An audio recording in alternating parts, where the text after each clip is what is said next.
What is going on, everybody? I am back today to talk about a new release film that just came out this week. And I didn't see a lot of marketing for this movie. I don't even think I saw a trailer for it. I just saw the poster and read that it was directed by Randall Park, who is an actor that I find incredibly hilarious. I've always really enjoyed his work, and I thought that he's really funny. And this is his directorial debut. And so I was very excited with his comedic background and some of the work that he's done previously to see what it would be like with him in the directorial helm. And so the film I'm going to be talking about today is Shortcomings. Shortcomings is directed by Randall Park. Ben, a struggling filmmaker, lives in Berkeley, California with his girlfriend Miko, who works for a local Asian American film festival. When he's not managing an art house movie theater as his day job, Ben spends his time obsessing over unavailable blonde women, watching Criterion Collection movies, and eating in diners with his best friend Alice, a queer grad student with a serial dating habit. When Miko moves to New York for an internship, Ben is left to his own devices and begins to explore what he thinks he might want.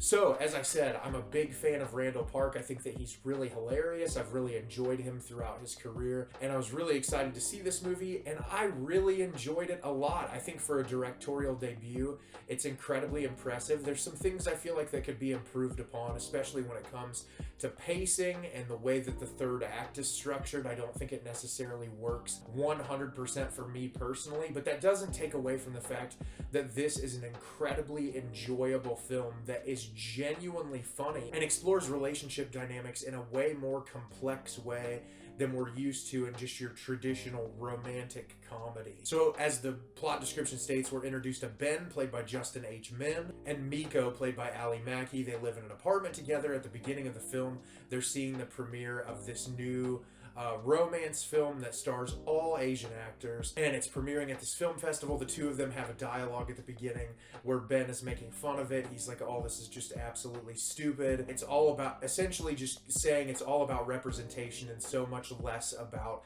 the actual quality of the film. And Miko's perspective is that it's more important to get that reach out there, to have a film with a diverse cast. The two of them kind of bicker. And from early on, starting with that argument, we see a lot of arguments between the two of them. And they're both damaged people. They're both people that are very self-involved. They both do things in a way where you can kind of understand each one's perspective, but they also both do things that are really terrible. And so you're not 100% rooting for each one of them. And through all these different sets of circumstances, Miko ends up getting an internship for an Asian American Film Institute in New York City, and she's going to leave for 3 months to go pursue this internship, which leaves Ben at home. Right before she leaves, she confronts him because she says that he's only attractive to like white blonde women, and she goes on this argument about like who he's attracted to and the type of life that he lives, and that he's very self-involved. And the two of them clash, and they decide to take a break while she's gone for 3 months. Well, at the same time, you're introduced to Alice, played by Sherry Cola, who in the description, she is a young queer woman going to college, very close friends with Ben. She is one of the standouts of the film. She's absolutely hilarious, and she's kind of Ben's support system through the whole thing, and the two of them spend time together. And throughout the film, we see Ben at his art house movie theater. There's a new girl that ends up working there that he kind of has a crush on.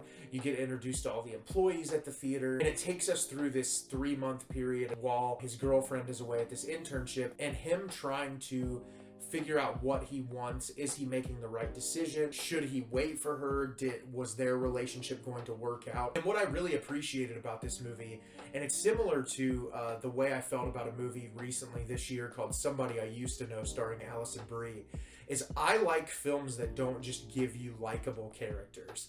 I like films that make people feel like people, because most people aren't all just genuinely good. Most people have character flaws. Most people have things about themselves that make them not perfect, and none of us are perfect. And so I think showing characters where you're like, can see them get into an argument and you can understand a perspective that they're coming from and say, okay, this makes sense to how you feel this way, and then they'll make an argument about something else and you're like, whoa, that's not something I agree with at all. And I think developing those complex relationship dynamics makes for a more realistic viewing experience. A lot of times when you're watching a romance or a romantic comedy, I feel like characters can often be very one-dimensional, where it's like, okay, this is going to be the generally good person that may make one mistake in the film, but you're going to root for them the entire time. To have a movie where the characters are so complex that the entire runtime you're given the push and pull as to like, okay, I feel for you here, but here you're being an asshole,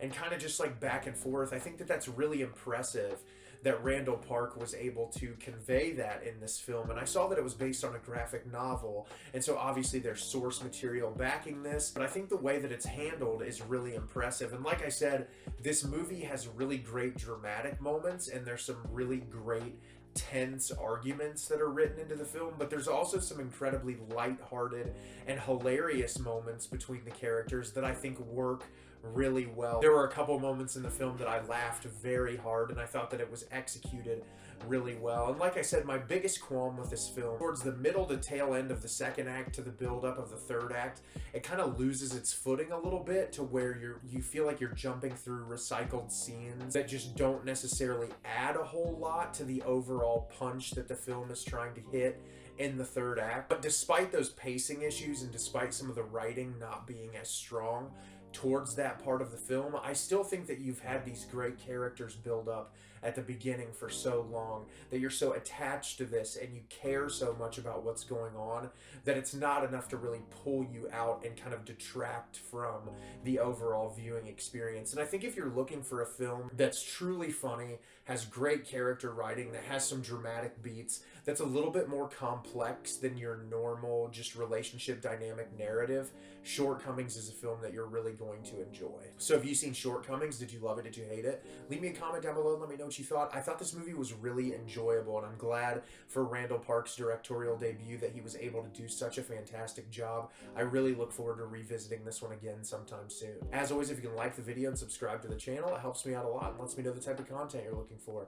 I'm always putting out new material and look forward to getting more out for you in the near future. And as always, everyone, thank you so much for watching and have a great rest of your day.